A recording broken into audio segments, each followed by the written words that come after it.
ناظرین السلام علیکم. ملک میں سیاسی گہما گہمی ہے, سیاسی گرما گرمی ہے, کیونکہ اپوزیشن نے بالآخر اپنے بینچوں سے واک آؤٹ کرنے کو چھوڑ کر اب میدانوں میں نکلنے کی بات کی ہے. اب وہ احتجاج کی بات کر رہے ہیں, اب مارچ کی بات کر رہے ہیں, ریلیاں نکالنے کی بات کی جا رہی ہے. تو یہ مہینہ بڑا امپورٹنٹ ہوگا اکتوبر کا, کیونکہ اس سے ایک سال پہلے پچھلے اکتوبر میں بھی مولانا فضل الرحمان صاحب کراچی سے ایک مارچ لے کے نکلے تھے جس نے دھرنے کی صورت اختیار کی تھی.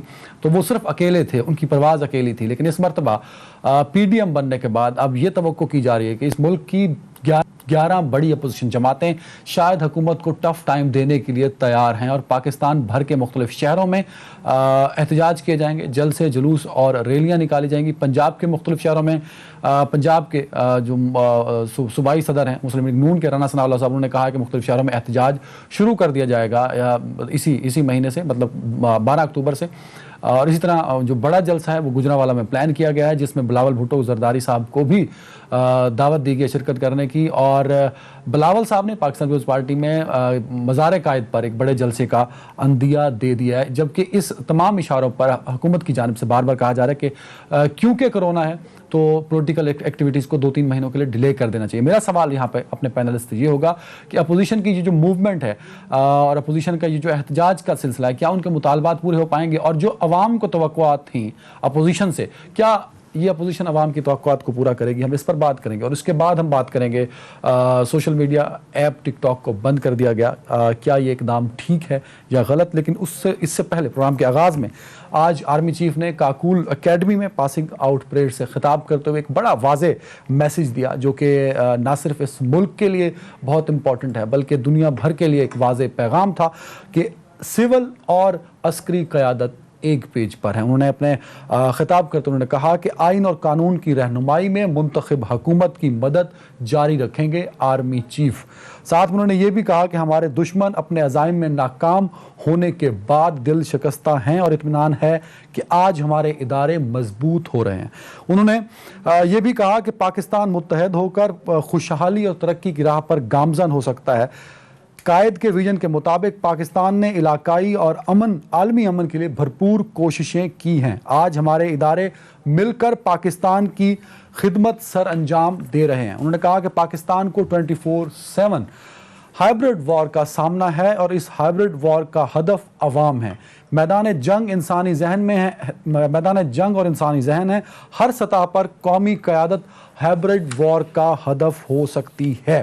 تو ایک بڑا اچھا میسیج اس میں یہ تھا جو انہوں نے کہا کہ آئین اور قانون کی رہنمائی میں منتخب حکومت کی مدد جاری رکھیں گے. تو اس پر بات کرنے کے لیے مجھے جوائن کیا سینئر کار جناب راجہ عامر عباس صاحب نے. راجہ صاحب بہت شکریہ وقت دینے کے لیے. کراچی سے جوائن کیا بریگیڈیئر حارث نواز نے. بہت شکریہ بریگیڈیئر صاحب وقت دینے کے لیے. اور سینئر تجزیہ کار اور صحافی کرن ناز صاحبہ نے جوائن کیا. بہت شکریہ کرن وقت دینے کے لیے. بریگیڈیئر صاحب اوور ٹو یو سر. یہ بڑی امپورٹنٹ بات کی ہے آرمی چیف نے, آئین اور قانون کی رہنمائی میں حکومت جو منتخب ہوگی فوج اس کی مدد کرتی رہے گی. میں چاہوں گا اس بیان پہ اپنا رسپانس دے دیں سر. دیکھیں چیف عامر صاحب نے بہت موقع کے اوپر خاص طور پہ جنٹلمین کیڈٹس کو ایڈریس کرتے ہوئے, ایک تو وہ دیور جوائننگ دا نیو آرمی اپنی ایک لائف اسٹارٹ کرے کہ وہ ان کو بتایا, اور ساتھ ہی ساتھ پاکستان کے عوام کو اور پاکستان کے دشمنوں کو بھی میسج. 3 چیزیں بڑی کلیئر انہوں نے کر دی. نمبر 1 کہ پاکستان کی مسلح فوج آئین اور قانون کے دائرے میں رہتے ہوئے حکومت وقت کو ہمیشہ ساتھ دیں گے, دیتے رہیں اور دیں گے. یہ کلیئر کر دیا کہ فوج, عوام اور حکومت اس وقت ایک پیج پر ہیں اور اس پہ کوئی بھی درار نہیں ڈالتے. نمبر 2 نے بات کی کہ پاکستان کے اوپر 5th جنریشن وار کا اٹیک.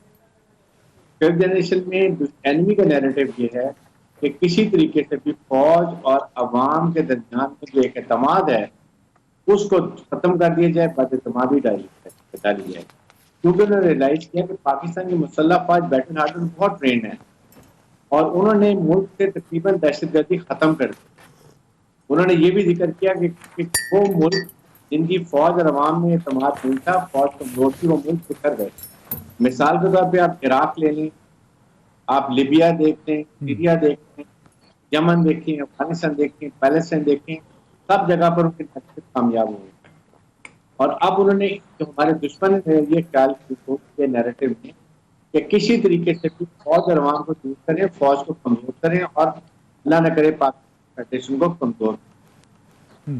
یہ نیریٹو ہے جس کو انہوں نے بیان کیا, اور ساتھ ہی ساتھ کہا کہ انڈیکیٹر دیکھیں کافی بہتر ہو رہے ہیں. آپ کے سامنے اگر آپ انڈیا میں دیکھیں تو کووڈ-19 90,000 کیسز روزانہ ہوتے ہیں. پاکستان میں اللہ کا شکر ہے کہ پاکستان ہے, بڑے ہیں, اکنامک انڈیکیٹر ہیں, آگے آنے والی ہے, تو قوم کو متحد رہنا چاہیے because you fight all crisis as a nation. میں جو اپوزیشن بار بار باتیں کر رہی ہے, راجہ صاحب میں آپ سے پوچھنا چاہوں گا, ہم بار بار اس بارے میں بات ہو رہی ہے سوشل میڈیا پہ بھی, اور عوامی پرسیپشن بھی یہی ہے کہ اپوزیشن کا بیانیہ اس ملک میں فوج کی اور اداروں کی کریڈیبلٹی کو خراب کر رہا ہے. سر کیا یہ بات درست ہے؟ دیکھیے, اپوزیشن کا بیانیہ اور نواز شریف کا بیانیہ, اب دیکھنا یہ ہے اپوزیشن کا بیانیہ اور نواز شریف کا بیانیہ, کیونکہ نواز شریف نے جو تقاریر کی تھی اے پی سی میں, اس میں انہوں نے ڈائریکٹلی اسٹیبلشمنٹ کے خلاف اور انہوں نے تمام ایلیگیشنز لگائے تھے. اب آیا کہ مریم بی بی جب یہ گجرانوالہ کا جلسہ ہوتا ہے اسی کو فالو کرتی ہیں, اسی لائن کو ٹو کرتی ہیں, اور عوام کے سامنے, لوگوں کے سامنے یہ بات رکھی جاتی ہے کہ جناب اس ملک میں جو ادارے ہیں وہ اور ووٹ کو جو عزت کی وہ بات کرتی ہیں, یہ کوئی دو مختلف چیزیں ہیں. یا وہ یہ بات کرتی ہیں کہ عوام کا جو ایشو ہے, عوام کا ایشو یہ نہیں ہے کہ کس انداز میں حکومتیں آتی ہیں, عوام کا ایشو یہ ہے کہ مہنگائی اور بڑھتی ہوئی مہنگائی کس طریقے سے کم ہوگی. اب اگر وہ نیب کے اپنے کیسز وہ اگر ان جلسوں میں آ کے اس پلیٹ فارم سے آ کے یہ صرف دباؤ ڈالیں گے کہ جناب یہ نیب کے کیسز یا یہ کارروائیاں یک طرفہ ہو رہی ہیں اور انہیں ختم ہونا چاہیے, تو عوام اس چیز کو نہیں سنے گی, کیونکہ عوام یہ جانتی ہے. اپوزیشن سے عوامی ایجنڈے کی توقع نہیں ہے. دیکھیے, عوامی ایجنڈے کی بات یہ ریلیز کی صورت میں تب ڈیولپ ہوتی ہے کہ جب آپ پارلیمنٹ میں شروع کریں گے, پارلیمنٹ میں آپ کی نہیں سنی جائے گی. پارلیمنٹ میں تو ہم نے پچھلے 2 سال میں نہیں دیکھا کہ کوئی عوام کی بات کسی بھی اپوزیشن کی طرف سے کی گئی. حکومت کی جانب سے بھی نہیں کی گئی نا سر. دیکھیے, حکومت تو آپ کو ایک پالیسی دے رہی ہے, حکومت کے جو ایکشنز ہیں ان کو کرٹیسائز کرنے کے لیے. ایک پوائنٹ کلیئر کرنے میں آگے بڑھوں, آپ نے کہا نواز شریف کا بیانیہ اور اپوزیشن کا بیانیہ, دو ڈیفرنٹ بیانیہ ہیں. دیکھیے, اب دیکھنا یہ ہے کہ بلاول بھٹو جنہوں نے آج حامی بھر لی ہے گجرانوالہ کے جلسے میں, کیا وہ بھی یہ بیانیہ دیتے ہیں کہ جناب اسٹیبلشمنٹ, کیونکہ اب یہ دیکھنا ہے کہ ان پارٹیز کا آپس میں ایک دوسرے کے اوپر اعتماد. آپ نے اپنے انٹرو میں کہا تھا کہ پہلے مولانا صاحب اکیلے نکلے تھے, وہ مولانا صاحب کو گارنٹیز دی گئی تھیں کہ جناب ہم بھی آپ کو جوائن کریں گے. ان کے ساتھ دھوکہ ہو گیا, ان دونوں پارٹیز نے ان کا ساتھ نہیں دیا. اس پہ ڈیبیٹ کرتے ہیں کرن صاحبہ, اس پہ ڈیبیٹ کرتے ہیں. مولانا نے اظہار بھی کیا. بالکل کرن صاحبہ, یہ جو بیانیہ ہے اپوزیشن کا جس میں اداروں کو نشانہ بنایا جاتا ہے اور پھر ان پر بات ہوتی ہے کہ یہ بیانیہ دشمن کا بیانیہ ہے, اور پھر اس کے بعد اداروں کو ایکسپلینیشن دینی پڑتی ہے, اپنا موقف دینا پڑتا ہے کہ بھائی جو خدشات آپ کو ہیں ایکچولی تصویر کا ایک دوسرا رخ بھی ہے جو کہ اس سے مختلف ہے, جو کہ آپ کے بیانیہ سے مختلف ہے. وجہ کیا ہے کہ اپوزیشن ساری کی ساری کا بیانیہ وہ اینٹی اسٹیبلشمنٹ ہو چکا ہے, اداروں کے خلاف ہو چکا ہے؟ عدنان, اس سے پہلے بھی میں کئی بار یہ بات کر چکی ہوں اور حارث نواز صاحب شاید میری اس بات کے ساتھ جائیں گے کہ یہ پہلی دفعہ تو نہیں ہو رہا ہے کہ اسٹیبلشمنٹ کے خلاف باتیں کی جا رہی ہیں. مطلب آپ ہمارا اگر تاریخ اٹھا کے دیکھیں, پچھلی تاریخ دیکھیں, تو جتنی بھی جماعتیں اپوزیشن میں رہی ہیں ان کا یہی کام رہا ہے, اسٹیبلشمنٹ کے خلاف بات کرتی ہیں. اسٹیبلشمنٹ کے خلاف بات کرنے کا ان کو ووٹ پڑتا ہے عوام سے. لیکن یہ اس دفعہ جو اپوزیشن کی جانب سے ہو رہا ہے یہ بہت زیادہ پری میچور اور بہت زیادہ ارلی ہو رہا ہے, الیکشن سے بہت پہلے ہو رہا ہے. ورنہ ہمیشہ جتنی بھی جماعتیں اپوزیشن میں رہی ہیں وہ ہمیشہ اینٹی اسٹیبلشمنٹ باتیں کرتی ہیں. جو جماعتیں حکومت میں ہوتی ہیں وہ ایک پیج پر ہو جاتی ہیں. تو یہ میرے لیے, آپ کے لیے یا ہم تمام لوگوں کے لیے یہ کوئی نئی بات نہیں ہے. لیکن کرن صاحبہ, اس مرتبہ صورتحال بڑی مختلف ہے. آرمی چیف نے آج ہی کہا نا ہائبرڈ وار کا سامنا اس پورے ملک کو. جب ہم ہائبرڈ وار کی بات کرتے ہیں اور فوج کی کمان اس بات کو انڈورس کر رہی ہوتی ہے اور پھر اپوزیشن کا بیانیہ اس میں دشمن کو فیور کر رہا ہوتا ہے, تو صورتحال بڑی ڈیفرنٹ ہوتی ہے. ایسی مثال تاریخ میں کہیں نہیں ملتی جو آج کل ہو رہی ہے. obviously میں اسی بات کی طرف لے کے جا رہی تھی کہ ایک تو یہ اپوزیشن کی جانب سے بڑا پری میچور, بڑا امیچور قسم کا سٹیپ ہے جو اس وقت لیا جا رہا ہے. لیکن مسئلہ یہ ہے کہ میرا, آپ کا, اس وقت جتنے بھی ہم نیوز شوز کر رہے ہیں, ہم سب کا مسئلہ ہمیں ڈیوائیڈ کر کے رکھا ہوا ہے. ہمیں اس پوائنٹ کے اوپر لا کے رکھا ہوا ہے کہ پی ڈی ایم اس وقت جلسے کر رہی ہے اور کیا کرنے جا رہی ہے, حکومت کا اسٹانس, پی ڈی ایم کا اسٹانس. اس میں جو سب سے امپورٹنٹ بات ہے, آپ کو یاد ہے کہ جب یہ جلسے جلوس ہونا شروع ہوئے تھے, جب یہ اے پی سی ہونا شروع ہوئی تھی, جب یہ میٹنگ ہونا شروع ہوئی تھی, تو ان کا 1 پوائنٹ ایجنڈا تھا کیا؟ ان کا ایجنڈا یہ تھا کہ ہم عوام کے لیے نکل رہے ہیں.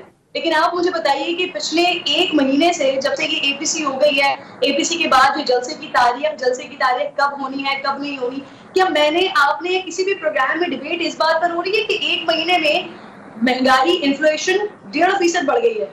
ہمیں موقع ہی نہیں مل رہا ہے. ہمیں ان چیزوں پر بات کرنے کا موقع اس لیے نہیں مل رہا ہے کیونکہ اپوزیشن اور حکومت کی ایک کھینچاتانی, اداروں کو بدنام کر کے رکھ دیا, اداروں کو آ کے جسٹیفیکیشن دینی پڑ رہی ہے. تو یہاں پر آ کے ہمیں ان مسائل کے اوپر بات کرنے کا موقع ہی نہیں مل رہا, ہمیں ان مسائل پر سوال اٹھانے کا موقع ہی نہیں مل رہا کہ ہم پی ڈی ایم سے, ہم یہ اپوزیشن سے سوال کر سکیں کہ بھائی آپ تو اپنا ایجنڈا یہ لے کر آئے تھے کہ ہم عوامی مسائل کی وجہ سے عوام کو جو آپ نے اتنی مصیبتوں میں ڈال دیا ہے, ہم ان کی وجہ سے باہر نکل رہے ہیں. کیا میں اور آپ یہ سوال بالکل ٹھیک ہے, صحیح کہہ رہی ہیں آپ. ایسا نہیں ہے, جو ہونا چاہیے تھا عوامی ایجنڈا وہ اس میں شامل نہیں ہے. بریگیڈیئر صاحب, یہ جو ہائبرڈ وار کا ایشو ہے سر, کیا آپ کو لگتا ہے کہ ہم بار بار غداری کا جو سرٹیفکیٹ بلا وجہ بانٹ دیتے ہیں, اس کی ایک وجہ یہ بھی ہے کہ ہائبرڈ وار میں جو ہندوستان اور دشمن کا ایجنڈا ہے وہی کہیں ہماری اپوزیشن کا بنتا جا رہا ہے, جس کا پرچار اے پی سی میں بیٹھ کے کیا جاتا ہے, جس کا پرچار بیٹھ کے ویڈیو لنک کے ذریعے کیا جاتا ہے, جو کہ اس ملک کی کریڈیبلٹی کو کہیں نہ کہیں ڈیمیج کرتا ہے ان فرنٹ آف ورلڈ. سر دیکھیں عدنان, بات یہ ہائبرڈ وار میں کیا ہوتا ہے. ہائبرڈ وار میں سب سے پہلے وہ میڈیا, عوام, اپوزیشن, ان لوگوں کو وہ ہٹ کرتے ہیں, جس کی وجہ سے ملک میں افراتفری ہو, انتشار ہو اور ملک کمزور ہو. اور جب ان کی ول ٹو فائٹ کمزور ہو جائے then they go and hit militarily. This is the issue. اب آپ مجھے یہ بتائیے کہ دشمن کا نیریٹو میں نے ابھی آپ کے سامنے بتا دیا, بڑا کلیئر ہے کہ فوج کی وجہ سے پاکستان فیڈریشن اسٹرانگ ہے, وہ فیل ہو چکے ہیں, وہ دل برداشت ہیں کہ جی ہم اپنا جو نیریٹو پورا نہیں کر سکتے. اب انہوں نے یہ کہا کہ ایک ہی حل ہے, ہائبرڈ وار میں اٹیک کریں, پاکستان کو اور عوام کو دور کریں, فوج کو کمزور کریں, فوج کو کرٹیسائز کریں, فوج کا مورال ڈاؤن کریں, فوج درپیش میں آپریشن کر رہی ہے اس میں ناکامیوں خدا نہ خاصہ, اور اس کے بعد جا کے ہم یہ اپنا نیریٹو لائیں. ایگزیکٹ نیریٹو یہ اپنے اپوزیشن کا, آئی ووڈ سے کہ ان کو سمجھ نہیں ہے, ان ایڈورٹنٹ. آئی ڈونٹ بلیم ہم کہ میں غداری یہ جو ایگزیکٹ کی آپ نے بات کی ہے کہ اپوزیشن کے ساتھ یہ اتفاقیہ ہو گیا کہ ان کا ایجنڈا وہی بن گیا جو کہ ہندوستان کا ہے, یا یہ پری پلان ہو سکتا ہے, اس کو سپورٹ کیا جا رہا ہے؟ پری پلان اس لیے ہے کہ دے وانٹ ٹو اٹیک فل. اس میں آپ کے دیکھیں آپ کے کون کون سے ممالک ہو سکتے ہیں, آپ you can talk about Indian را, تو میں ڈاؤٹ کوئی نہیں ہے, اسرائیل کا ڈاؤٹ نہیں ہے. ابھی گلوبل ٹیررزم میں آپ نے دیکھ لیا اور داعش ساتھ ہے. گلوبل ٹیررزم ابھی انڈیا کے اوپر آ گیا, ٹھیک ہے, پاکستان کو آئسولیٹ کرتے خدا آئسولیٹ ہونے لگے. اب ایشو یہ ہے اس وقت سب سے امپورٹنٹ یہ ہے کہ کیا اپوزیشن کو, جو انڈیا کے میجر گوریوار نے جو سلیم باجوہ کی بات کی, عاصم سلیم باجوہ کی, ایگزیکٹ نواز شریف نے وہی ورڈ یوز کی. اگر میں دونوں کو کمپیئر کروں ایک ورڈ وہی ہے. اس سے سوچیں کہ کیا ہمیں, آپ نے اگر اپوزیشن کو پرابلم ہے, نواز شریف کو پرابلم ہے, نہیں بریگیڈیئر صاحب اس کو کلیئر کر دیں. آپ یہ کہہ رہے ہیں کہ کسی بھی ریٹائرڈ فوجی کا اگر احتساب ہوگا تو فوج خطرے میں پڑ جائے گی, ملک کی سلامتی خطرے میں پڑ جائے گی؟ مطلب ایبسولوٹلی نہیں پڑے گی. آپ کے سامنے ایک 3 اسٹار لیفٹیننٹ جنرل کو 14 سال جیل ہے, آپ کے سامنے ایک بریگیڈیئر کو ایگزیکیوشن ہوئی ہے. فوج کا اکاؤنٹیبلٹی بڑی سخت ہوتی ہے. ریممبر دس ورڈ, میں آپ کو ابھی ہم اناؤنس بھی نہیں ہوتے, بہت اور ایسی ایگزامپل ہے میرے پاس جو ہم کرتے ہیں, اس سے نہیں فرق پڑتا. بات یہ ہے کہ اس موقع کے اوپر جب دشمن کا نیریٹو یہ ہو اور اگر اپوزیشن بھی یہ بات کرے تو آپ اس پہ پھر دیکھیں گے یہ جب 2+2 کرتے ہیں دین یو ریئلائز کہ یہ کہیں نہ کہیں پرابلم پاکستان کے لیے کریٹ کی جا رہی ہیں. اس لیے کہ پاکستان کا نام دنیا میں امیج اس وقت بڑھ رہا ہے, پولیٹیکل لیڈرشپ کا نام اوپر آ رہا ہے, اکنامک انڈیکیٹرز آ رہے ہیں, ہم کرائسس سے نکل رہے ہیں. بالکل صحیح, گاٹ دا پوائنٹ. ٹھیک ہو گیا. راجہ صاحب اس کو کیسے ڈیفرینشیٹ کریں گے؟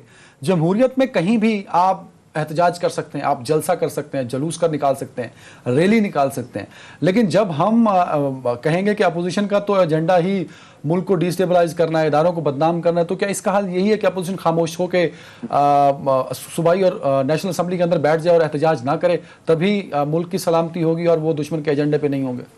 دیکھیے, اگر ہم دشمن کے ایجنڈے کی بات کرتے ہیں تو ہم تھوڑا سا پیچھے ٹریول کرتے ہیں کہ جب نواز شریف صاحب ہٹے تھے تو انڈیا میں بڑا واویلا ہوا کہ جناب ہماری تو بڑی پولیٹیکل انویسٹمنٹ تھی ان پہ. اب وہ کس قسم کی انویسٹمنٹ تھی؟ اگر آپ دیکھیے کہ میاں نواز شریف کا ویڈیو لنک سے جب خطاب آتا ہے تو انڈین میڈیا اس کو کس انداز میں پروموٹ کرتا ہے, کس انداز میں نیگیٹیوٹی پھیلاتا ہے, کس انداز میں. It can be the proof that Nawaz Sharif is the agent of India. Sir proofs ایسے نہیں ہوتے. آپ نے دیکھنا ہے کہ یہ جو سلسلہ چلا ہے, یہ سلسلہ آپ کے ملک کا جو سب سے مضبوط ادارہ ہے, کیا اس کو کمزور کرنے کے لیے ہے جب وہ یہ بات کرتے ہیں کہ ہم دو ڈیفرنٹ باتیں کر رہے ہیں رارے صاحب, بڑی معذرت, ہم دو ڈیفرنٹ باتیں کر رہے ہیں.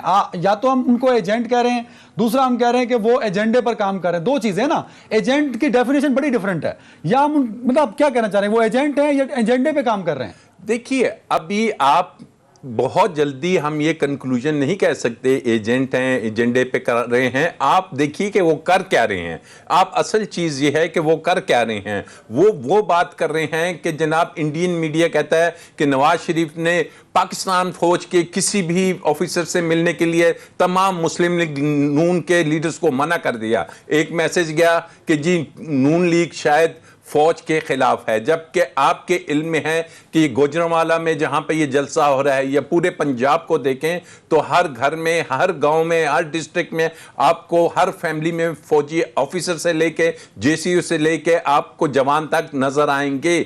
تو یہ وہی بات ہے کہ جو 5th جنریشن وارفیئر کی بات ہے. آپ کے علم میں ہے کہ ان کی لیڈرز نے اوپنلی میڈیا پہ آ کے یہ بات کی کہ ہم نے بیرون ملک جو ناراض سیاستدان ہیں پاکستان کے ان کو پکڑنا ہے اور ان کے ذریعے اور میڈیا کے ذریعے ہم نے فوج اور عوام کے درمیان دوری پیدا کرنی ہے. یہ انہی کی بات ہے کہ ان کا میڈیا کہتا ہے نہیں, گاٹ دا پوائنٹ نہیں, ایک بات سن لیجئے کہ انہی کا میڈیا کہتا ہے کہ پاکستان میں جو فوج کے خلاف سر آپ کا دشمن ہے, آپ کا دشمن ملک کا میڈیا ہے. انڈیا کا میڈیا اٹھا کے عدنان حیدر کی تعریفیں شروع کر دے, عدنان حیدر ایجنٹ تو نہیں ہو جائے گا نا سر. آپ یہ تو دیکھیے کہ پہلے ان کے میڈیا سے ابھی بریگیڈیئر صاحب نے بات کی کہ جناب وہ جنرل عاصم کے بارے میں ان کا میڈیا جو ایگزیکٹ ورڈنگز یوز کرتا ہے 90% ملتا جلتا آ کے میاں نواز شریف بھی وہی باتیں کرتے ہیں. آپ کے لیے سوال چھوڑے جا رہا ہوں کہ پی ڈی ایم اپنے اوپر سے یہ جو الزام لگ رہے ہیں ان کے اوپر, اس کو کیسے صاف کرتے ہوئے جو اپنا پلان ہے احتجاج کا, جلسوں کا اور ریلیوں کا, اس کو مکمل کر پائے گی ایک بریک کے بعد.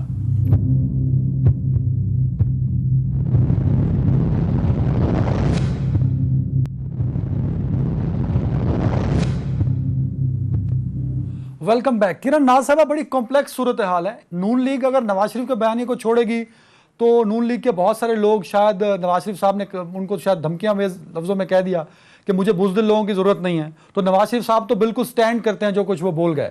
اب اگر ہم نواز شریف صاحب کے بیانیوں کو سامنے رکھتے ہیں تو اپوزیشن کا بیانیہ ڈیمیج ہوتا ہے, اپوزیشن کے مطالبات ڈیمیج ہوتے ہیں, کیونکہ اپوزیشن تو یہ مطالبہ کر رہی ہے جس کو ہم پی ڈی ایم کہتے ہیں کہ بھائی پرائم منسٹر استعفیٰ دے دیں اور نیا الیکشن ہو. تو جب اس مطالبے کو لے کر آگے بڑھتی ہے تو پھر بہت سارے سوال نواز شریف صاحب کے بیانیے سے لے کے اپوزیشن کے بیانیوں کو ڈیمیج کر رہے ہوتے ہیں. تو کرے کیا پی ڈی ایم کہ اپنے مقصد میں کامیاب ہو سکے, اپنے پلان کو ایگزیکیوٹ کر سکے؟ obviously وہ جو آپ نے بات کی نواز شریف صاحب کے بیانیے کی, تو نواز شریف کے بیانیے کو مریم بھی کس طرح سے لے کر چل رہی ہیں. آپ کو یاد ہوگا کہ جب ہم سے سوال ہوا تھا شہباز شریف صاحب کے بیانیے کے حوالے سے, کیونکہ ہم دیکھتے ہیں کہ یہ دو بیانیے نا, ایک طرف نواز شریف صاحب کا بیانیہ ہے جو مزاحمت کی سیاست کر رہے ہوتے ہیں, اور شہباز شریف صاحب مفاہمت کی سیاست کو آگے لے کر چل رہے ہوتے ہیں. اور سینئر پولیٹیشینز جو نون لیگ کے اندر موجود ہیں وہ اس چیز کو انڈرسٹینڈ کر گئے ہیں کہ شہباز شریف کے بیانیے کو ہی لے کر چلیں گے آگے تو شاید کچھ بقا ہے, ورنہ نواز شریف صاحب جس طرح کی مزاحمت والی سیاست کر رہے ہیں, ابھی آپ کے سامنے جو کل پرسوں جو رپورٹ سامنے آئی ہے, پاکستان کی عوام نواز شریف صاحب کے بیانیے کے ساتھ موجود نہیں ہے. بہرحال کیونکہ ہم بات آپ یہ کہہ رہی ہیں کہ ایگزیکیوشن میں نواز شریف صاحب کا جو بیانیہ ہے وہ امپلیمنٹڈ نہیں ہوگا. سوری میں آپ کی بات سمجھی نہیں. پی ڈی ایم جو پلان ایگزیکیوٹ کرے گی اس میں نواز شریف صاحب کا بیانیہ نہیں شامل ہوگا. نواز شریف صاحب کے بیانیے کو آپ مجھے بتائیے نا کہ جب پیپلز پارٹی سے سوال کیا جا رہا ہے تو پیپلز پارٹی کا جواب کہاں کیا رہا ہے وہاں پر, وہ بڑا کلیئرلی وہ جسٹیفائی کر رہے ہیں اس بات کو, وہ وضاحتیں دے رہے ہیں کہ ہم اداروں کے ساتھ کھڑے ہوئے ہیں, ہم محاذ آرائی نہیں چاہتے ہیں. آپ کے علم میں ہوگا بلاول بھٹو بھی اس بات کو بڑا کلیئرلی کہہ چکے ہیں, پیپلز پارٹی کے دیگر لوگ بھی اس چیز کو بتا چکے ہیں. نواز شریف صاحب ایک اپنا بیانیہ لے کر جس کو بیک کر رہی ہیں مریم نواز صاحبہ, اس کو لے کر چل رہے ہیں آگے, اور اسی طریقے سے یہ معاملات آگے بڑھتے ہوئے. لیکن اس وقت نون لیگ کی اپنی پوزیشن, انفیکٹ نون لیگ کی بھی, پیپلز پارٹی کی بھی بہت ہی ابتر صورتحال ہے, جو مجھے لگتا ہے, جو مجھے دیکھتے ہوئے ایسا محسوس ہوتا ہے کہ یہ جو پی ڈی ایم کے مطالبات ہیں اس کو لے کر یہ حاصل کیا کرنا چاہتے ہیں. پری الیکشنز مجھے نہیں لگتا کہ یہ سینیریو اس وقت ایسا کریٹ ہوگا یا بنے گا کہ آگے ری الیکشن کی طرف بات جاتی ہے, پری الیکشن کی طرف بات جاتی ہے. نہ ہی تو پیپلز پی ڈی ایم کے کوئی مطالبات پورے ہوتے ہوئے دکھائی دے رہے ہیں, کیونکہ کل اس سے پہلے 2 دن تک, اس سے پہلے تک لگتا رہا کہ شاید حکومت بیک فٹ پر جائے گی, کچھ ہوگا. بٹ کل جو وزیر اعظم صاحب نے خطاب کیا ہے, جو بڑا کلیئرلی انہوں نے اپنی تقریر میں بات کی ہے, تو لگ رہا ہے ایسا کہ حکومت خود اپوزیشن کا کردار ادا کرتے ہوئے فرنٹ فٹ پر آ کے کھیلے گی. تو پھر کیا ہوگا کہ جب یہ 16 تاریخ سے جلد سے جلوس شروع ہوں گے, یا تو گرفتاریاں عمل میں آئیں گی, یا پھر پی ڈی ایم کے جلسوں سے, احتجاج سے گورنمنٹ کو, عمران خان صاحب کو کوئی فرق نہیں پڑے گا.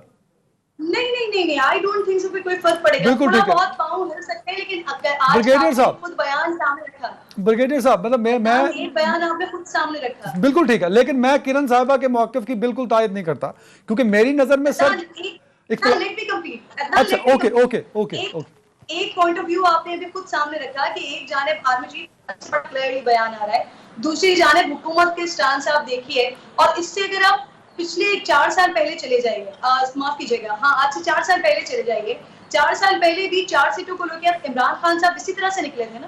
اتنا ہی بڑا احتجاج انہوں نے کیا تھا, اتنے ہی بڑے شہروں میں وہ گئے تھے, اور اتنا زیادہ انہوں نے پریشر کریٹ کیا تھا کہ ایسا لگتا تھا کہ حکومت آج گئی کل گئی.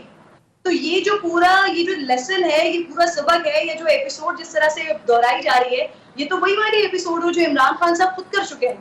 تو مجھے بالکل نہیں لگتا کہ حکومت کی صفوں میں ذرا بھی ہلچل ہوگی. انفیکٹ جو اس وقت ملک کی حالت ہے, بریگیڈیئر صاحب, تاریخ بتاتی ہے کہ اکیلے عمران خان نے کہیں نہ کہیں نواز شریف صاحب کی گورنمنٹ کو ہلایا, اور اسی جو ہلاوا تھا عمران خان صاحب کے دھرنے کا, اسی کا امپیکٹ تھا کہ نواز شریف کو جانا پڑا, بھلے اس کی وجہ کچھ بھی بنی.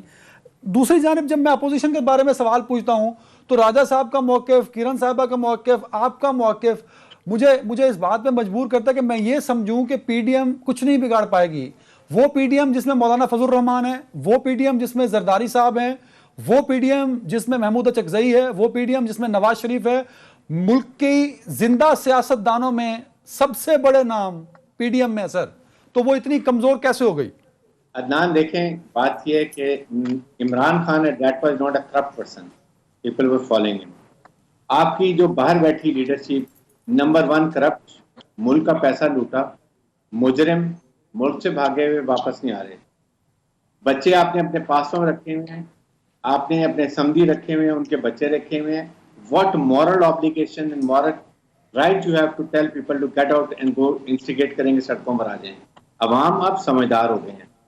پھر رانا ثناءاللہ کہتے ہیں جی ہم نے مریم نواز جو ہے یہ نواز شریف کی جانشین ہے. کیا یہ بادشاہت کی بات ہو رہی ہے, ڈیموکریسی کی بات ہو رہی ہے؟ For God's sake, we have to understand now things have changed. اور اس طرح کا مولانا فضل الرحمان کیا ان کی سٹیکس ہیں؟ اینٹی پاکستان, ہمیشہ سے اینٹی آرمی, اور اس کے بعد وہ ان کے پاس جو کچھ ان کے پاس ہے, he is out of politics, he is not an M P. کیا پریزیڈنٹ ان کو اپنے پی ڈی ایم کا بنایا ہوا ہے؟ What for? Same goes for people party. آپ کے پاس کیا مورل گراؤنڈ ہے سوائے کہ آپ نے آرمی کو بیشنگ کر رہے ہیں؟ آپ کہیں کہ جی ملک میں مہنگائی ہو رہی ہے یا کوئی اور چیزیں, کوئی نیریٹو ہی نہیں ہے نا. نیریٹو ہوگا تو لوگ نکلیں گے. نیریٹو اب سارے آپ کی لیڈرشپ کے ٹرک پہ الزام لگے ہوئے ہیں, سارے کے سارے نیب کے کیسوں میں پھنسے ہوئے ہیں, کوئی بیل پر ہے, کوئی کسی پر ہے. واٹ جسٹیفیکیشن, مورل جسٹیفیکیشن ہے کہ آپ اس پیج پہ جب ملک کے یہ حالات ہوں, دشمن تیار بیٹھا ہوا ہے اور آپ ایک منہ میں چلا رہے ہیں جسٹ ملک کو ڈیسٹیبلائز کرنا چاہتے ہیں. That's the basic reason. بالکل صحیح. راجہ عامر عباس صاحب, یہ بڑا ایک عجیب سی سینیریو بن چکا ہے. کیا آپ کو لگتا ہے کہ پیپلز پارٹی اور نون لیگ کے ہونے والے جلسوں سے جو مطالبہ ہے ان کا, اور مولانا فضل الرحمان صاحب کی قیادت میں, کیا کہیں وہ عمران خان صاحب سے استعفیٰ لے پائیں گے یا اپنے استعفے دینے پر مجبور ہو جائیں گے؟ اور اگر اپنے استعفوں کی بات ہوئی تو کون سب سے پہلے استعفے دے گا اور کون نہیں دے گا؟ دیکھیے, سب سے پہلے تو یہ دیکھیں کہ اگر مریم بی بی بھی بیرون ملک چلی جاتی ہیں تو پھر پاکستان مسلم لیگ کی قیادت, شہباز شریف جو صدر ہیں وہ آلریڈی جیل میں ہیں. تو پھر اس پارٹی کو لیڈ کیا خواجہ آصف کریں گے؟ ان کا ایک اپنا دھڑا ہے، ایک اپنی سوچ ہے. اس کے بعد شاہد خاقان عباسی رہ جاتے ہیں، ان کے اپنے کیسز ہیں. تو اصل چیز ہے کہ لیڈرشپ کی کمی ہے. اب ریس ہے کہ مریم بی بی لیڈر اگر بنیں گی اور اگر وہ یہ بیانیاں لے کے آئیں گی تو اسٹیبلشمنٹ کے خلاف، تو اس سے جو پاکستان مسلم لیگ ہے پنجاب میں نون، اس کو مزید نقصان ہوگا اور اتنا شدید نقصان ہوگا کہ انہیں پھر حکومت کی طرف بھی دیکھنا نہیں پڑے گا. کیونکہ یہ بات ذہن میں رکھیے کہ پنجاب میں کوئی مریم بی بی کا یا نواز شریف کا ووٹر نہیں ہے. ہر کانسٹیچوئنسی میں، ہر حلقے میں اس شخص کی اپنی ایک برادری ہے، اس شخص کی اپنی ایک سیاست ہے. وہ سیاست جون سی ہے وہ اس برادری میں فوج بھی ہے، اس برادری میں وکیل بھی ہیں، جوڈیشری بھی ہیں. وہ کبھی یہ نہیں بات کریں گے کہ جناب ہم جندال کی اور ہم ہندوستان کی ہم وہ والی پولیٹکس پنجاب میں لے کے آئیں. یہ بات آپ اگر بلوچستان میں کر لیں تو تھوڑی بہت کہیں نہ کہیں چل جائے گی کہ جناب ٹھیک ہے کوئی انسرجنسی. پنجاب میں کرن صاحب ایک کامنٹ جلدی سے کر دیجئے، چلے گا. آپ کو پی ڈی ایم کا مستقبل کیا نظر آتا ہے جلدی سے؟ پی ڈی ایم کا مستقبل مجھے یہ نظر آتا ہے کہ جو مولانا فضل الرحمان صاحب کی تجاویز ہیں اس پر تو عمل درآمد کسی صورت نہیں ہوگا. اگر پاکستان پیپلز پارٹی اپنے استعفے دے دیتی ہے، اسمبلی ڈیزالو کر دیتی ہے، تو ان کا وہ پورا کا پورا مقصد ہی ختم ہو جاتا ہے، جس مقصد کے تحت اگر یہاں پر سندھ کے لیے کوئی بات کر دی جائے اور فوری طور پر پوری کی پوری پیپلز پارٹی اٹھ کر کھڑی ہو جاتی ہے. مولانا فضل الرحمان صاحب کو کشمیر کمیٹی کا چیئرمین بنا دیا جائے یا ان کو ایک آدھی کوئی سیٹ دے دی جائے، اکوموڈیٹ کر دیا جائے، ان کا اپنا مسئلہ ختم ہو جائے گا. دوسری طرف مسلم لیگ نون کو اگر جو ان کے اوپر کیسز ہیں، جو پریشر ہیں، جس کی بات بہت دنوں سے شہباز شریف صاحب مسلسل کرتے رہے ہیں، خاموشی سے بھی اور برملا بھی اس بات کا اظہار کرتے رہے ہیں، میثاق جمہوریت کی بات کرتے رہے ہیں، میثاق معیشت کی بات کرتے رہے ہیں، تو اگر کچھ ریلیف مسلم لیگ نون کو مل جاتا ہے تو یہ پی ڈی ایم کے غبارے میں سے ہوا نکل جائیں گی. اس کا کوئی ایجنڈا نہیں ہے. اس امید پہ بریک لے رہا ہوں کہ میرے تینوں مہمانوں کی رائے میں پی ڈی ایم نہیں کچھ کر پائے گی جو ان کے آبجیکٹیوز ہیں، لیکن لگتا ہے، مجھے لگتا ہے ذاتی طور پہ کہ شاید ایسا ہوگا، کچھ نہ کچھ امپیکٹ عمران خان صاحب اور ان کی گورنمنٹ پڑے گا. ایک بریک ہے اور بریک کے بعد اس ملک میں سوشل میڈیا کے ریگولیشن پر بات ہوتی ہے لیکن ان کو فالو کبھی نہیں کیا گیا اور اسی کا شاید نتیجہ تھا کہ ٹک ٹاک کو بند کر دیا گیا. اس پر کیا رسپانس ہے میرے پینلسٹ کا ایک بریک کے بعد.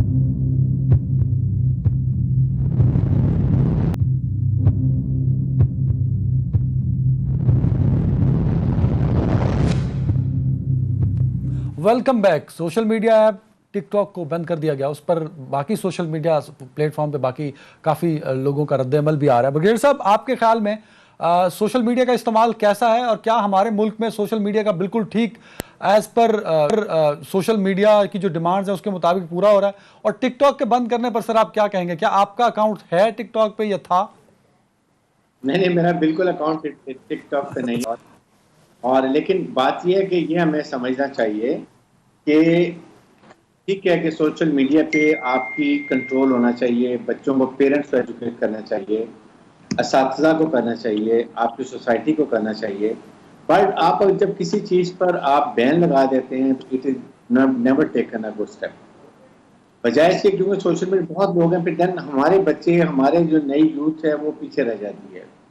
ان کو ایجوکیٹ کریں کہ اس کا پازیٹیو استعمال کریں. آپ نے جو کمنٹس کرنے ہیں ملک کے بارے میں اور لوگوں کے بارے میں ضرور کریں، لیکن ٹو گو فار یہ جو ڈفرینٹ قسم کی میچور حرکتیں ٹک ٹاک کے اوپر یہ نہیں ہونی چاہیے. اور گورنمنٹ نے بین لگا دیا، آئی تھنک ان کو پہلے کہیں نہ کہیں پراپر کمنٹس لینے چاہیے، آپ کو فیڈ بیک لینا چاہیے. آپ کے خیال میں بین نہیں لگنا چاہیے تھا؟ آئی تھنک بین نہیں کرنا چاہیے تھا. بالکل ٹھیک ہے، بالکل ٹھیک ہے. اس کو ریوائز کرنی چاہیے. کرن ناز صاحبہ، ٹک ٹاک کے بند ہونے سے بہت سارے لوگ بڑے مایوس ہیں جن کے ملینز میں ویوز تھے اور وہ بڑے غمگین ہیں کہ یہ کیوں ہو گیا. کیا آپ کے خیال میں یہ بالکل ٹھیک ہوا اور آپ کس طرح ٹک ٹاک کا استعمال کرتی تھیں؟ سر آپ جس ٹاپک پہ مجھ سے ابھی بات کر رہے ہیں نا، تو اس سے پہلے بھی جب PUBG بین ہوا تھا تو اس میں بڑا کردار میں نے ادا کیا تھا. میں نے اس پہ تھرو آؤٹ پروگرامز کیے تھے، اس کے جو نیگیٹو امپیکٹ تھے وہ دکھائے تھے، اور اس کے بعد سوشل میڈیا پہ بھرپور مجھے نوازا گیا تھا مغلظات کے ساتھ. تو اگین پھر میں اس کے خلاف بات کروں گی تو پھر میرے پیچھے بہت سارے لوگ پڑ جائیں گے، بٹ میں اس کے خلاف ہی آبویسلی بات کروں گی. ٹک ٹاک پہ اکاؤنٹ میرا اپنا بھی ہے، میں اسے یوز بھی کرتی ہوں اپنے پروگرام کے پروموشنز کے لیے، اس کلپس وہاں پر یوز کرتی ہوں. بٹ جس طرح کا کانٹینٹ ٹک ٹاک پر ہوتا ہے، بچے بچیاں جس طرح کا کانٹینٹ وہاں پر جنریٹ کر رہی ہیں، بنا رہی ہیں، تو میری نظر میں تو یہ بہت اچھا اقدام ہے. اس لیے بہت اچھا اقدام ہے. یا تو آپ کے پاس کوئی ریگولیٹری ہونی چاہیے، یا آپ کے پاس کچھ قواعد و ضوابط ہونے چاہیے، اور اگر آپ کچھ نہیں کر سکتے تو بس پھر یہی کیا جا سکتا ہے اس ملک میں کہ ہر چیز کو اٹھا کر بند کر دیا جائے.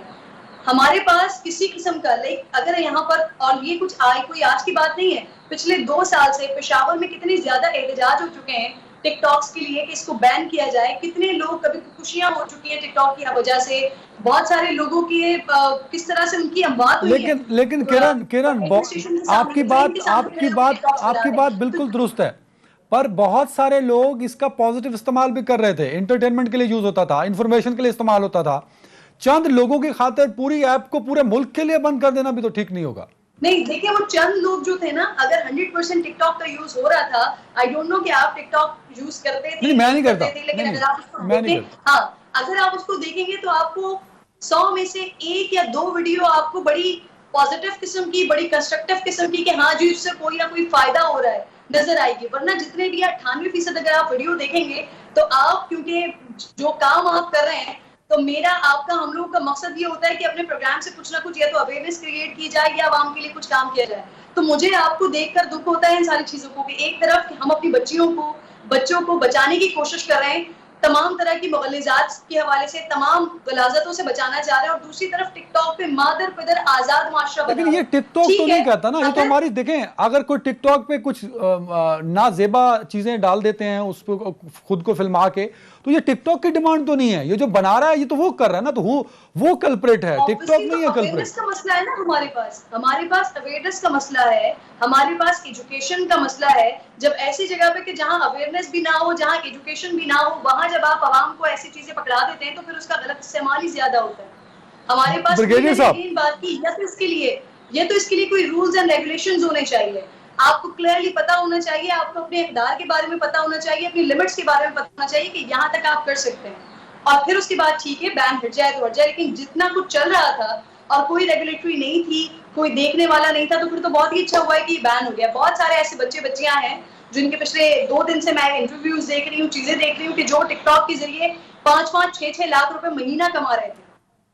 ان کا روزگار بند ہو گیا ہے. وہ اب گورنمنٹ سے سوال کر رہے ہیں کہ ہمارا روزگار بند ہو گیا، ہم آگے کیا کریں گے. بٹ اگین، جب کوئی لمٹس ہی نہیں ہوں گی کسی چیز کی، جب معاشرتی اقدار کا ہی خیال نہیں رکھا جائے گا، تو پھر اس کا بند ہو جانا ہی بہتر ہے. بالکل ٹھیک ہے. برگیڈ صاحب، آپ نے کہا کہ بند نہیں ہونا چاہیے، رولز اینڈ ریگولیشن سیٹ کر کے کھول دینا چاہیے اس کو. کرن صاحبہ کا بھی کچھ یہی موقف ہے کہ اگر رولز ہوں، پیرامیٹرز ہوں، سم پروٹوکولز ہوں، تب تو چلنا چاہیے. یہ مادر پدر آزاد ہو کے بالکل جو دل کر رہا ہے آپ بنا رہے ہیں، جو دل کر رہا ہے آپ اس کو انٹرنیٹ پہ ڈال رہے ہیں، یہ نہیں ہونا چاہیے. لیکن سوال سر یہ ہے کہ اس ملک کا جو نوجوان ہے، جو یوتھ ہے، جسے کل یہ ملک سنبھالنا ہے، جب میں اس کو ویسٹ کے ساتھ کمپیئر کروں گا جہاں دنیا بھر میں سوشل میڈیا کا بے تحاشا استعمال ہو رہا ہے.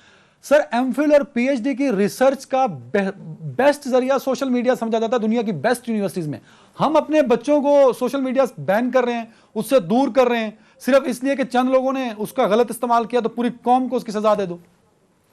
دیکھیں عدنان، اس میں ہونا یہ چاہیے کہ آپ پہلے ایک وارننگ ایشو کر دیتے 3 مہینے کے لیے کہ we will watch critically or TikTok is being used for positive and constructive side پر، یا 5% لوگ جو اس کو خراب کریں ان کی وجہ سے باقی بھی سفر کریں گے. اگر آئی تھنک یہ بات ہم کر لیتے اور سب بچوں کو، بچیوں کو، سب کو یہ سمجھ آ جاتی کہ یس، اگر ہم اس کا پازیٹیو استعمال کریں گے، ہمیں فائنینشیل بینیفٹ بھی ہے، ہماری پروجیکشن بھی ہے، ہمارے پروگرام بھی آ رہے ہیں، اٹس اوکے. بٹ اگر وہ نہیں سمجھتے اور آپ سمجھتے کہ معاشرے میں اس سے پرابلمز ہو رہی ہیں، ان کا ایجوکیشن سفر کر رہی ہے، ان کی سوسائٹی میں مورالٹی میں فرق پڑ رہا ہے، then it might be band. But initially I think وہ 3-4 مہینے کے لیے وارننگ دے دیتے اور اپنے ڈوز اینڈ ڈونٹس کی ڈیٹیل ڈال دیتے پیمرا کے تھرو، یا آپ سر پی ٹی اے نے لکھا ٹک ٹاک اتھارٹیز نے پی ٹی اے کے انسٹرکشنز کو فالو نہیں کیا تو پی ٹی اے نے بند کر دیا. تو میرے نزدیک تو یہ پی ٹی اے کی کریڈیبلٹی ہے کہ پی ٹی اے کی اتنی کریڈیبلٹی نہیں ہے کہ اس کے کنیکشنز اتنے اچھے ہوں، اس کے تعلقات اتنے اچھے ہوں کہ جن کی ایپ یہاں استعمال ہو رہی ہے کم از کم ان پہ اپنا کنٹرول تو رکھ سکے نا سر. پی ٹی اے کی نااہلی ہے نا سر، یہ عوام کی تو نہیں ہے. عوام کو اگر آپ پھر کھولیں گے وہ اسی طرح کی بری چیزیں بھی بنائیں گے. اس کو پھر اچھا کرنا، اس کو کنٹرول کرنا تو اتھارٹیز کی ذمہ داری ہے نا. اتھارٹیز بھی تو کوئی سوال ہی نہیں کر رہا. دیکھیں یہی پرابلم ہمارے ملک میں ہے کہ ہم گورننس جو ہے نا، گورننس ہر چیز میں اچھی ہونی چاہیے. آپ کی